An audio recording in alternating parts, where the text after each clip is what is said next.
you sort of wiped it out of your mind, you know. I'm stepping over bodies. Either their boat got stuck and they couldn't come to the beach, and they got into water and they were carrying heavy packs and they couldn't swim. And I went in and bodies were floating beside me. You didn't even look at it. You wiped it from your mind. You had a job to do. I went in and did my job, and I was fortunate. You know, not everybody was, but I was. Warning, the frontline testimony you're about to hear is, at times, extremely graphic. The realities of war are often difficult, but it's vitally important that these stories are told and the lessons are learned. Viewer discretion is advised. Yeah, hello, my name is Jerry Deitch. Where and when were you born, sir?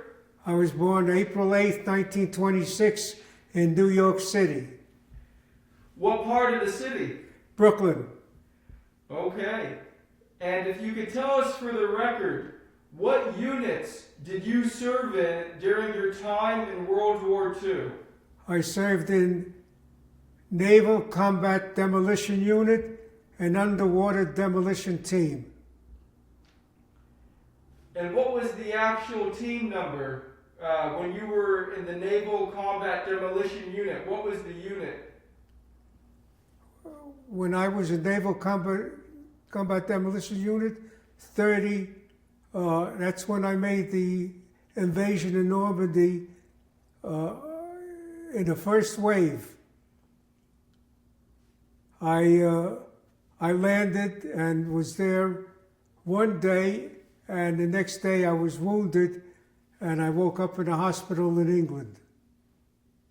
But I was okay. They wanted to send me home, but I wanted to stay and go back to my unit because they were getting ready to go to southern France invasion. Before we get into the war, let's talk a little bit about your childhood. What was it like growing up in the Great Depression? Oh, it was okay because everybody was in the same class. There were no difference, you know. You either were very wealthy or you're middle class. That's it. And it was good. It was good times. It was good growing up. What about baseball? You know, New York in the 30s was baseball was a big deal back then. Oh yeah, sure. It was very big, you know. Who was your team? I was a Yankee and a Brooklyn Dodger fan. You know, I was listening on the radio to a baseball game, and they interrupted the program and said that the Japanese attacked Pearl Harbor. I didn't even know where Pearl Harbor was. I was too young, but the senior class on the basketball team and the baseball team, they all went ahead and they volunteered to go into the military. I couldn't wait. On my 17th birthday, I talked my mother into taking me and letting me join, and she came and vouched for my age. Did you ever try to join before you were 17? I tried when I was 15. They told me to come back when I'm old enough. Then my father wouldn't, but my mother came down with me to vouch for my age, and I wanted to join the Coast Guard, and I flunked the physical. So a week later, I went and I joined the Navy and I passed the physical. And after you joined the Navy, where did they send you for boot camp? Boot camp, I went to upstate New York, Sampson, New York, to boot camp. I was there 8 weeks, and I wanted to get into war before it ended, so I studied about explosives. And I took an exam, and I aced the exam, and the next week I found myself on a ship going to England.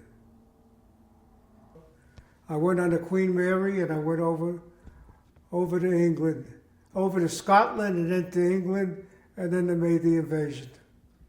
And tell us about the unit that you volunteered for. What was it called back then?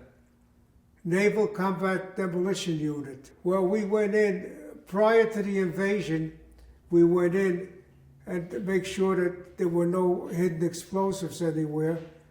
So we were crawling in and looking for explosives. And if everything was okay, we gave the signal for the first wave to come in. I was supposed to get out, but we couldn't get out fast enough, and we had to duck our own fire. The ships were firing on the beach, and we couldn't get out, so we ran over to a seawall, and we dug in over there. It was very interesting and scary. We packed cases with something that was called tetratol. It was a form of explosives. We packed that in little sacks and carried it around our necks and our back and all. And we went in. I remember my first job. They needed somebody that was small and fast, and there was a pillbox. German soldiers were in the pillbox about 30 yards, and they said, "Can you make it in 3 minutes?" I said, "I'll make it in 1 minute." In 2 minutes, I was back. I hit the explosives against it, and then went back, and they blew it up, and we did our job, that's all. I didn't like to see people hurt, but it was either them or me, and I didn't want it to be me. Can you tell us more about that? What do you remember about actually throwing the explosives in the pillbox? What could you see of the enemy? Well, I tell you something. I was very fast in running back. They told me do it in 2 minutes. I did it in 30 seconds. And I looked up, and I had binoculars, and I looked ahead, and I saw a door opening up, a build-up door, and soldiers were running out wounded, or they were dead. And it wasn't a pleasant sight, but it was me or it was them. It was something. I had a job to do. We all did, and we all did it well. I had a concussion. If I didn't have my helmet on, they would have blown my head off. But the next day I woke up in the hospital with a bad concussion. And they wanted to send me home, and I said, no, I want to go back to my unit. I went back to my unit because they were preparing for another invasion. Can you tell us, though, about D-Day? So, what beach were you supposed to land on? I landed on Utah Beach. The unfortunate part about it, and I said before, the night before we tried, the weather was too rough, so they were waiting for us on the second day that we came in, and it was Utah Beach, which I landed on, which wasn't bad, but Omaha Beach, there were cliffs, and the Germans were on top of the cliffs and throwing down explosives, and we lost a lot of men, unfortunately. I was fortunate. You know, what can you tell us about your experiences that morning on June 6th? Take us through. How did you get off of the ship into the landing craft? That was a tough part. The weather was rough, and we went down a rope ladder, and I was very small. So every time the boat came up with the weather, and then it went down, and came up, and it went down, and finally when I left go, they caught me. They didn't catch me, I would have gone into the water. What gear did I have? I had around my neck, I had explosives, which until I set them up, it wasn't dangerous or anything. And when we landed, I just crawled in, and I set the explosives up. I had a part of the beach where I had to go in. I set it up. They gave me 3 minutes. I was back in 30 seconds.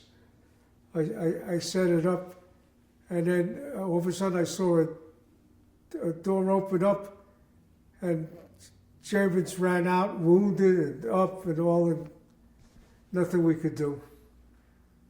Can you tell us about the obstacles? What obstacles did you see on the beach? There were telemines. What they were posts, iron posts. On top of it, there were mines, so that if you hit the post, the mine would go off.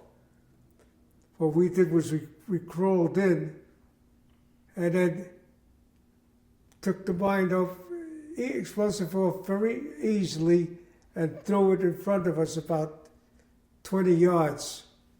I was a basketball player, so I didn't have any trouble throwing it away. So we were very fortunate. I was very fortunate. We lost a lot of men.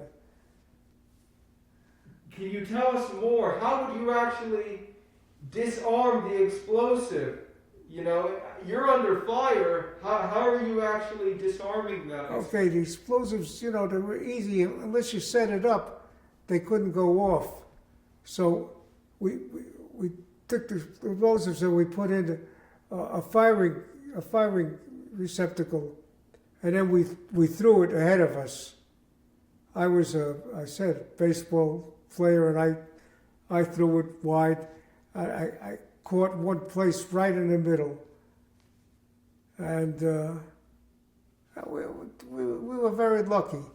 Utah Beach, we didn't lose as many as we did Omaha Beach. Omaha Beach had cliffs, and the Germans were on top of the cliffs. And when men in my second unit started to climb, they were throwing explosives down. So that was tough. Utah Beach wasn't as hard, but Omaha Beach, we lost a lot of men. A lot of men. And can you please tell us, what do you remember about the fire? What kind of fire were you taking on Utah Beach? There were what they called 88 guns. They were on railroads. And what they were doing, they were going along and hitting the beach. And as the tide was going out, they came closer and closer and closer to the beaches. So we were lucky. We lost a lot of men, but we were still lucky. You know what? I tell you, you sort of wiped it out of your mind. I'm stepping over bodies. Either their boat got stuck and they couldn't come to the beach, and they got into water and they were carrying heavy packs, and they couldn't swim. And I went in, and bodies were floating beside me. You didn't even look at it. You wiped it from your mind. You had a job to do. I went in and did my job, and I was fortunate. Not everybody was, but I was. Beach, we lost 20% and 28 to 30% wounded on Utah Beach. On Omaha Beach, they weren't as fortunate. Omaha Beach had 60 to 70% casualties. It was dead and wounded. It was tough. Do you remember any of the men from your unit who were killed? You just wiped it away. You got to say, "Hey, Jerry, take care of yourself." There's nothing you could do for your buddies. Take care of yourself. And that was the first thing on my mind, and everybody else's. Can you tell us about some of your close calls? Yeah, we were called a buddy system. So you went in twos. I'm standing on the left, and he's on the right of me. And we were good buddies. We went through training together. He was hit. If he wasn't standing next to me, I would have been the one that was hit. So he was hit and he was killed. I went forward, and I just put my helmet. I had my helmet in my hand. I put it on, this was on the following day. The following morning, I had my helmet in my hand, and then I put it on, and when I put it on, that's all I remember. I got hit, and if I had it off, I would have blown my head off. I got hit. Next thing, I woke up in a hospital in England. Wow. Could you tell us more about the man who was hit next to you? He was a couple of years older than me, and he had just got engaged. He's not standing next to me. I get hit. He got hit and he was killed. I was in such shock that I couldn't even cry. I was scared. I was too shocked to be scared. And so But it was a scary thing. So this man was killed from the shrapnel of an 88? What? That man next to you, Yeah. it was an 88? And I remember he said to me, when this is over, I'm getting married, I'm engaged. I want you to be my best man. And then he was killed. And like I said, I was in shock. I couldn't even feel bad. I said, Jerry, you got to take care of yourself. Do you remember his name? I did, but I don't. I sort of wiped a lot of things out of my mind. I don't remember any of the guys in my unit. I know what they look like. I could picture them. But I wiped it out of my mind. I really didn't. I didn't want to remember. It was a terrible experience. It was a good experience. If it had to be, I was there. That's all. I recall a lot of things as time goes by. I recall these things. And you know when I recall them mostly? When I'm sleeping. And my wife said, you got up screaming. And you were saying, duck, duck. So I know, I said, yeah, I dreamt that I was making the invasion all over again. That went on for a long time, for a couple of years, that I used to relive it in a dream. Not for the past 15, 20 years, though. I wiped it out of my mind. Do you know what time you actually hit the beach? Yeah, we were supposed to hit the beach the night before, but the weather was so bad that we hit it the next day. It was supposed to be on the June 5th. So June 5th, the weather was bad. The landing craft turned around, came back the next day, and the next day the Germans were waiting for us. So that's, we shouldn't have done that. But, when you think about it. But at the time, you didn't think about it. So therefore, it caused a lot of casualties. So I was one of the lucky ones. Omaha Beach had cliffs, and the Germans were on top of the cliffs and throwing down explosives. They caught most of the casualties and most of the deaths too. Like I say, my unit was fortunate. And you mentioned you were wounded. When you say the next day, does that mean the 7th of June? You were wounded on the 7th? The next day? Yeah, you said that you were wounded the next morning. Yeah, the next day. Is that the morning? The morning was okay, but later on in the afternoon, I had to go move about 30 yards away to the left, and where I was standing, 3 of my buddies were hit. I just moved out of the way just in time. So I guess it had to be. It was destined. I was destined to come out of it. I got to the hospital and I was there. They wouldn't put me on a hospital ship and send me home, but I said, no, I want to. They're getting ready for another invasion. I didn't know where. It was southern France, so head doctor came in to examine me, and he said, "You can go home on a hospital ship." And I said, "No, I want to go back to my unit." Sent me back to my unit, and then we went in, and we went into southern France, and it was a piece of cake. No casualties. And the mayor came out to greet us, and he said the Germans ran away the night before. So that was what we called a piece of cake. So no fire at all? No, nobody fired.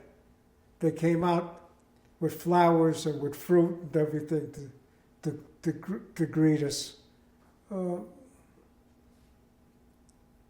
I remember that part better than the bad part. That was easy. And so after southern France, where do you go, sir?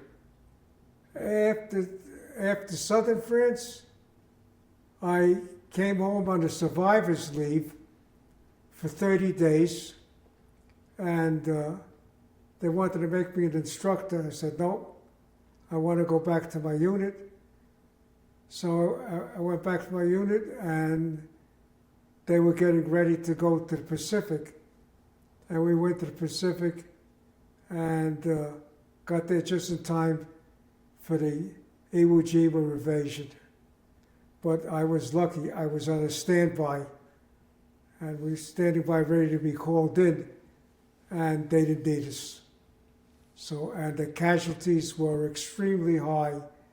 So I was lucky that I didn't go in, you know. And after that, everything went well. I went to Yokohama, Japan, and they were signing a peace treaty. So they sent me all the way up north, and all of a sudden I saw Japanese, tall Japanese. They didn't know that the war was over, and Japanese came with a big sword, and he held it up. And I had a side piece, so I pulled it out, I pointed at him, and he dropped the sword.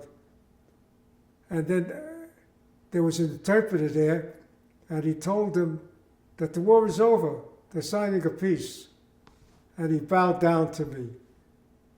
And that was it. That was it. So, when I came back, I used to have a lot of nightmares. And what was it about her? I was 21, she was 20, and we got married. What was it about her that made her the one? What? What made her the one? What was it about her that made her the one? Oh, I don't know. I knew right from the beginning that she was the one for me. Wow. So, I just have a couple follow-up questions, and then we'll wrap it up. Can you tell us about the training you received before you went to the invasion? After you volunteered for the Naval Combat Demolition Unit, what did they have to do to get you in shape, sir? Okay. So, First of all, unfortunately, we went in. We were supposed to go in first. So we went on the landing barges, and the weather was too rough. no, that's not what I'm saying. I'm saying, what was the training? What was the training they had to make you go through? I don't get it. After you volunteered, Yeah. what was the training that you had to learn about the explosives and everything? You know, I thought the war was going to end. So I got books on explosives, and I took an exam. I aced the exam because I know everything about explosives. And next thing I know, I was on the Queen Mary, on my way to Scotland, where I trained, and I became a petty officer because I know everything about explosives. And the next thing I know, we were in the invasion. Did you all have some kind of prayer service before the invasion? What? Before you invaded, was there some kind of prayer service? Did you guys all... You know what? There was.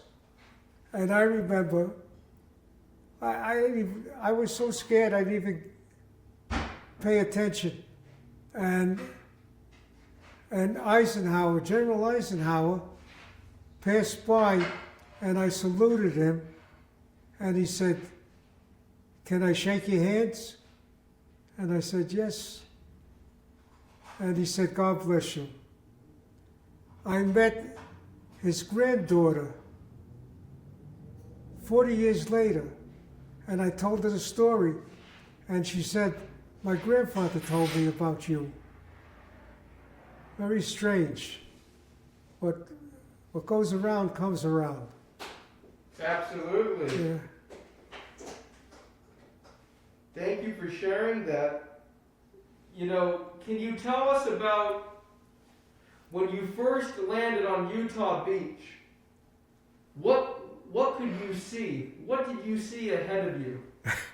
A tank came alongside of me and in front of me, and after that I didn't see anything. All I saw was a tank. I didn't see anything. I didn't want to see anything. When I got off the boat, I saw bodies floating on me because the boats couldn't get in.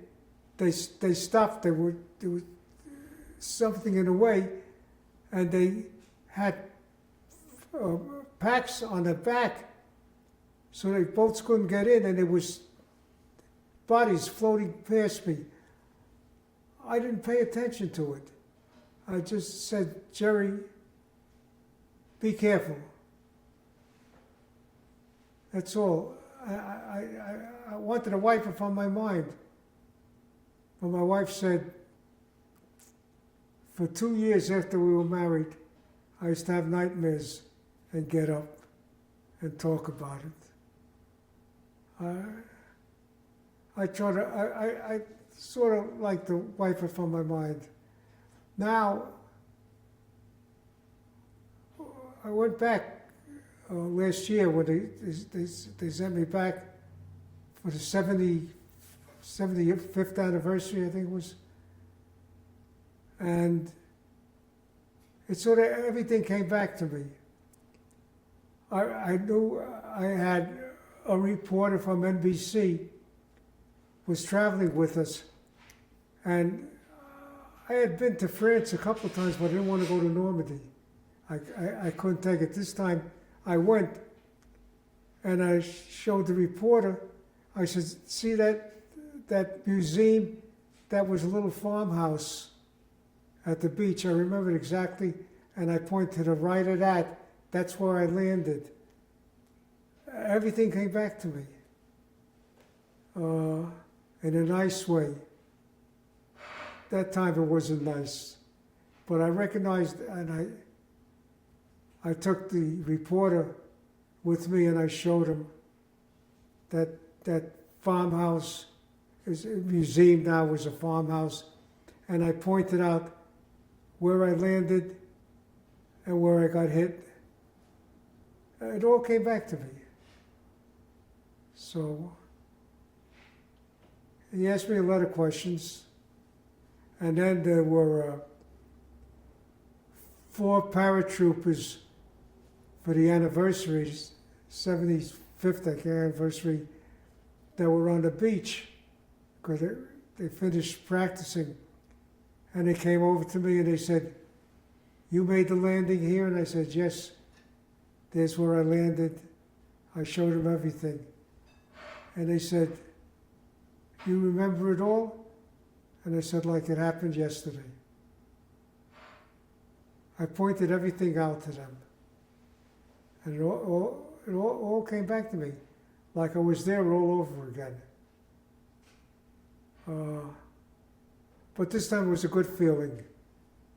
I didn't have to worry or duck or be afraid. It was, it was good. I had gone to France a couple of times, but never wanted to go to Normandy. Now I went, didn't bother me. I'm glad you got that Yeah. to go. I just have one question and then we'll wrap up. Yeah. Can you tell us about the pillboxes on Utah Beach, the bunkers? You know, you mentioned earlier about throwing something. Oh yeah. I'm saying, yeah. Besides that, do you remember others? All around. As I said before, the Germans had a railroad. No. You told us earlier about throwing an explosive. Yeah. Were there other pillboxes you saw? The explosives, for the longest time I remembered all these things. I finally wiped it out of my mind.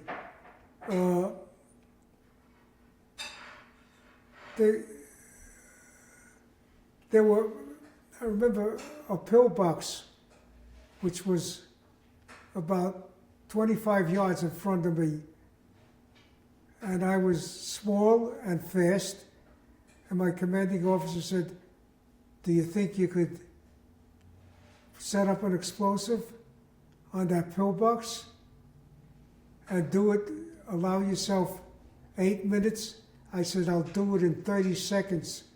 Took me 10 seconds there, 10 seconds to get back, and I had 10 seconds to spare and watch the explosive. A door opened up, and wounded came out. And they came out and surrendered.